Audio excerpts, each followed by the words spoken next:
Hello my lovely viewers, welcome back to my channel. কেমন আছেন সবাই? আশা করছি ভালো। আর আমি আছি বাংলাদেশি ব্লগার পায়েল আপনাদের সাথে। আজকে আমরা দুই বোন একই ফ্রেমে বন্দি হয়েছি বেশ কিছুদিন পর। আর যদিও আমরা মাঝে মাঝে একসঙ্গে অনেক মজা করি, অনেক ছবি তুলি, তারপর আজকে বেশ কিছুদিন পর আবার একই ফ্রেমে বন্দি হলাম। কারণ তো একটা আছেই, তবে সেই কারণটা দেখতে হলে আমার ব্লগের শেষ পর্যন্ত আপনাদেরকে দেখতে হবে। আজকে একটি বিশেষ দিন, সেটা আমি একটু পরে বলছি। তো বিশেষ দিনের জন্য আমি একটু শপিংয়ে যাচ্ছি। আমি আজকে আমার বোনের জন্য কিছু গিফট কিনবো, আর আমার লাভলি লাভলি ভিউয়ার্সদের সঙ্গে একটু গল্প করব আর শপিং করব। শপিং তেমন বেশি কিছু না, একটু কসমেটিক্স কিনবো আমার পছন্দ মতো, আর আরও একটা জিনিস কিনবো। তবে আপনারা আমার সঙ্গে থাকুন, ইনশাল্লাহ আপনারাও দেখতে পাবেন। আর হলো, দেখি কি কিনতে পারি। আর গল্পটা হলো, পৃথিবীতে আসলে যার বড় বোন নেই সে অনেক ভালোবাসা থেকেই পিছিয়ে আছে আমি মনে করি। কেননা আসলে আমার মার কাছ থেকে আমি যেমনটা ভালোবাসা পেয়েছি, আমার বড় বোনের কাছে ঠিক তার চেয়েও, মানে মার চেয়ে বেশি আসলে ভালোবাসা যায় না, তবে আমার বড় বোনের কাছে ঠিক তেমনটাই ভালোবাসা পেয়েছি।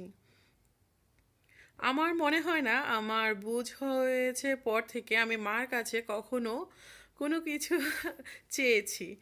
আর মা তো মা চাওয়ার আগেই সব কিছু দিয়ে দেয়, বুঝে যায় সন্তানরা কি চায়। তবে আমার বোনের কাছে আমি সবসময় আমার ভালো লাগা মন্দ লাগা, আমার সব চাহিদার মানে দাবিদার হলো আমার বোন। তবে আমার বোন আমাকে অনেক ভালোবাসে, যেটা আমি আসলে বলে বোঝানো যাবে না, বলে বোঝাতে পারবো না। আসলে মনে হয় বোনরা এরকমই হয়, যাদের বোন আছে তারা হয়তো জানবেন, বড় বোনরা হয়তো এরকমই হয়, ছোট বোনদেরকে অনেক ভালোবাসে। তো চলে আসলাম একটা কেকের দোকানে। আসলে আজকে আমার বড় বোনের জন্মদিন, তো আমি তার জন্য কেক কিনে নিয়ে যাব। যদিও সে মনে হয় এখনও মানে কোনো কিছু করেনি, আমি তার বাসায় ফোন দিয়েছিলাম। আমার মনে হচ্ছে সে ভুলেই গিয়েছে আজকে তার জন্মদিন। তবে আমি কেক কিনে আজকে তার বাসায় নিয়ে যাব। মেয়েটা স্কুলে আছে, আমার ছেলের স্কুল ছুটি হয়েছে, তো ছেলেকে নিয়ে আমি একটা কেক কিনবো আর আপুর জন্য একটু গিফট কিনলাম। তো এখান থেকে একটু খাবার দাবার কিনবো, কিনে আপুর বাসায় চলে যাব, যে কেকটা কাটবো, তারপর মেয়েকে স্কুল থেকে নিয়ে ইচ্ছে আছে বাসায় চলে আসার। দেখা যাক আপুর বাসায় যাওয়ার পর কি হয়। যা বলছিলাম, আসলে বড় বোন মানে বড় বোন, বড় বোনের বড় গুণ থাকেই, যেটা মানে কিভাবে বলবো আমি জানি না। আমি আসলে এতটা গুছিয়ে কথা বলতে পারি না, তারপরেও কিন্তু আমার ভিউয়ার্সরা আমাকে অনেক ভালোবাসেন। আমি এত একটা অগুছানো, মানে অগুছানো বলতে কথাটা আমি গুছিয়ে বলতে পারি না। এই যে এই কেকটা আমি নিলাম, তো এখন আপুর নামটা আমি এখানে লিখিয়ে নিচ্ছি। আমি, হ্যাঁ, কি বলবো, একটা গল্পই বলি। আমার আপুর যখন বিয়ে হয়ে গিয়েছিল, আমি আসলে আপুর জন্য কান্না করতে করতে, মানে আমি অসুস্থ হয়ে গিয়েছিলাম। এতটা খারাপ লেগেছিল, মনে হয় যে মানে বাসার ভিতরে থাকার মতো অবস্থা আমার ছিল না। কেননা আমার দুই ভাই ছিল ঢাকায়, ওনারা বিজনেস করতেন, আর আমার আব্বু দেশের বাইরে ছিলেন। বাড়িতে শুধু আমি আর আমার বোন আর আম্মু থাকতাম। তো আপু যখন বিয়ে হয়ে গেল, আপু যখন শ্বশুর বাড়িতে চলে গেল, তখন মনে হয় না যে ঘরের ভিতরে কোনোভাবেই মানে থাকাটাই সম্ভব ছিল না। আমার কাছে এত খারাপ লাগতো, মানে ঘরের যে কোনো জায়গায় তাকালেই মনে হয়ে যেত যে এখানে আপু বসতো, এখানে শুইতো। এগুলো মানে দেখলে অনেক খারাপ লাগতো। তো এগুলো ভাবতে ভাবতে আমি একটা সময় অনেকটা অসুস্থ হয়ে গিয়েছিলাম। তো তারপর আমার ভাইকে আমার মা তাড়াতাড়ি করে বিয়ে দিয়ে দেন। তো আমার ভাবি চলে আসেন বাসায়। তারপর কিছুটা একটু মানে হয়তো আমার নর্মাল মোডে আসতে অনেক লেট হয়েছে। তা মানে আপুকে আমি এতটা মিস করতাম, এত খারাপ লাগতো।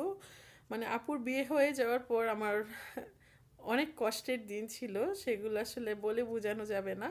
এগুলো বলতে গেলে আসলে আমার চোখ দিয়ে পানি চলে আসে। তো এটাই বলবো, যাদের বোন আছে তারা অনেক লাকি, যাদের বোন নেই তারা অনেক ভালোবাসা থেকে পিছিয়ে আছেন। তো এটা আসলে আপনার এটা তো আর জোর করে সম্ভব না। আল্লাহ যাদেরকে দিয়েছেন বোন তারাই অনেক লাকি, আমার মতো বড় বোন যারা পেয়েছেন। তো কেকটা আমি নামটা লিখিয়ে নিয়েছি। তো এখন চলে যাচ্ছি আপুর বাসায়। আর আল্লাহর কি ইচ্ছা, আমি আর আপু আমরা পাশাপাশিই থাকি। আপু আর আমি দুইজনই উত্তরায় থাকি। আমাদের বাসা থেকে আপুর বাসার দূরত্ব 20 টাকা রিক্সা ভাড়া। তো আপু কোনো কিছু রান্না করলে আমাকে ফেলে কখনো খান না। আর আমার বাচ্চাদের যেহেতু স্কুলটা ওই পাশে, তো আমিও যখন বাচ্চাদেরকে স্কুলে দিয়ে দিই, দিয়ে মাঝে মাঝে আপুর বাসায় চলে যাই, গিয়ে কিছুক্ষণ সময় বসে থাকি, তারপর আবার চলে আসি। তো আমাদের জন্য খুবই ভালো হয়েছে, মনে হয় আল্লাহরই ইচ্ছা যে দুই বোন পাশাপাশি থাকতে পারবো। তো আমরা আসলে অনেক হ্যাপি যে দুই বোন এতটা কাছাকাছি আছি। অনেক ভালো লাগে আসলে, যখনই মনটা খারাপ হয় আপুর বাসায় চলে যায়, বা আপুর কাছে যখন খারাপ লাগে আপু আমাদের বাসায় চলে আসে। আর এখন যেহেতু সংসারের ব্যস্ততা থাকে, তো তারপরেও এত তো আসা যাওয়া করা যায় না। তারপরে দিন শেষে যখন কাজটা শেষ হয়ে যায় দুই বোনই মিলে ফোনে বেশ জমিয়ে আড্ডা দিই। খুব ভালোই লাগে। তো আল্লাহর কাছে শুক্রিয়া যে আপুকে আমি কাছাকাছি পেয়েছি আর আমরা পাশাপাশি থাকতে পারছি। তা আপু খুব ভালো মনের একজন মানুষ, সে অনেক কর্মঠ, সারাদিন কাজ করতেই পছন্দ করেন। আমার আপুর দুইটা চ্যানেল, একটা চ্যানেলের নাম হলো সুলতানাস কুক, ওটাতে আমার আপু রান্না শেখান। আপনাদের ভালোবাসায় সেই চ্যানেলে আমার আপুর 1 লাখ সাবস্ক্রাইবার হয়ে গিয়েছে, 1,19,000 সাবস্ক্রাইবার অলরেডি চলছে। তো আপনাদের দোয়ায় আমার আপুর আরও একটা চ্যানেল, সেটাও মাশাল্লাহ অনেকটা এগিয়ে গেছে। আজকে সেই চ্যানেলে আমার আপুর 30,000 সাবস্ক্রাইবার হয়েছে। তো আমার এই আপুর এই শুভ দিনে সবাই আমার আপুর জন্য দোয়া করবেন, যেন আমার আপু সব সময় সুন্দর সুস্থ থাকে আর সুন্দরভাবে কাজ করে যেতে পারে। আপনাদের কাছে আমার এটাই চাওয়া। আর আমার আপুর ব্লগ চ্যানেলের, রান্নার চ্যানেলের, দুইটা চ্যানেলের লিংক আজকে আমি ডিসক্রিপশন বক্সে দিয়ে দিব। আপনারা চাইলে আমার আপুর চ্যানেলটা ঘুরে আসতে পারেন। চলে এলাম আপুর বাসায়, এসে দেখি আমার আম্মা রান্না করেছেন। আমার আম্মা গতকাল বাড়ি থেকে এসেছেন, আমাদের বাড়ি ব্রাহ্মণবাড়িয়া। তো আমার আম্মা আব্বা গতকাল ব্রাহ্মণবাড়িয়া থেকে ঢাকায় এসেছেন। প্রথমে আমার বাসায় উঠেছিলেন, তারপর আমার বোনের ছেলেটা রাগ হয়ে যাচ্ছিল, তো তারপর তাদের বাসায় চলে আসছে। তো এখানে আবার 2-3 দিন থেকে আমাদের বাসায় থাকবে, তারপর আবার বাড়িতে চলে যাবে। তো আমার আম্মা আজকে নিজ হাতে রান্না করেছেন সব কিছু, আপু বললেন। আর যে আমার আব্বা, আমার মেয়ে, আমার আপুর মেয়ে, তো এরা ভাত খেতে বসেছে, খাবার খেতে বসেছে। এখন এরা খাবার খাচ্ছে আর আমি আপনাদের সাথে গল্প করছি। আপু তো কেক দেখে অবাক হয়ে গিয়েছে। তো আসার পর পর আপুকে রেডি করিয়ে আমরা দুই বোন মিলে কিছু ছবি তুলেছি, আর সেই ছবিগুলো আমি আপনাদের সাথে শেয়ার করছি।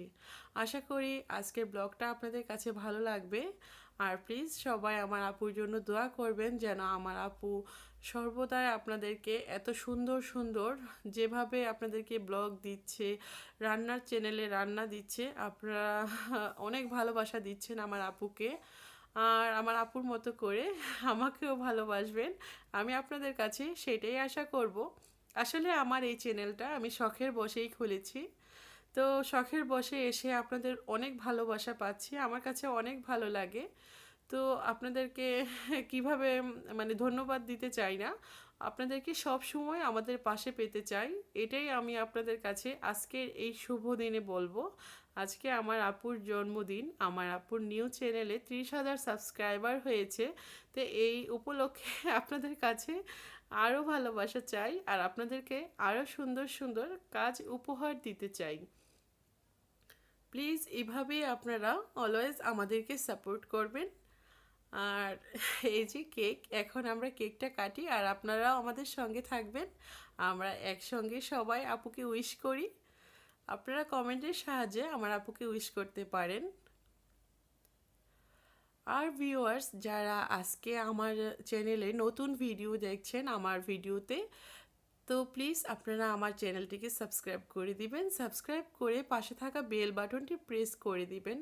তাহলে কিন্তু আমার দেওয়া সকল নতুন নতুন ভিডিওগুলো সবার আগে চলে যাবে আপনাদের কাছে।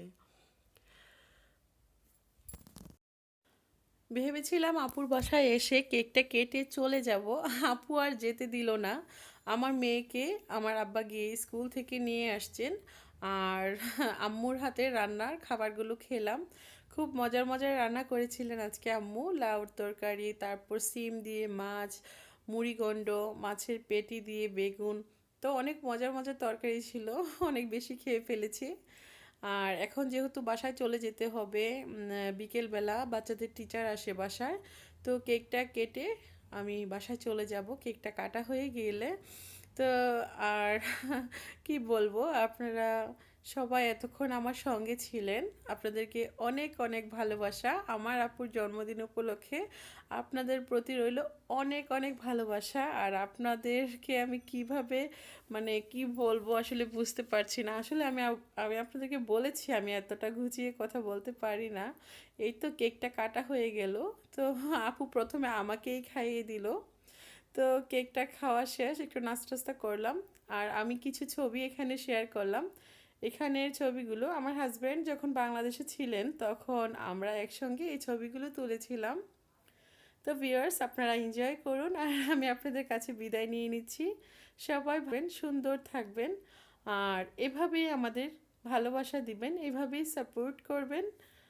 তো আজকের মতো এখানে বিদায় নিয়ে নিচ্ছি। আল্লাহ হাফিজ।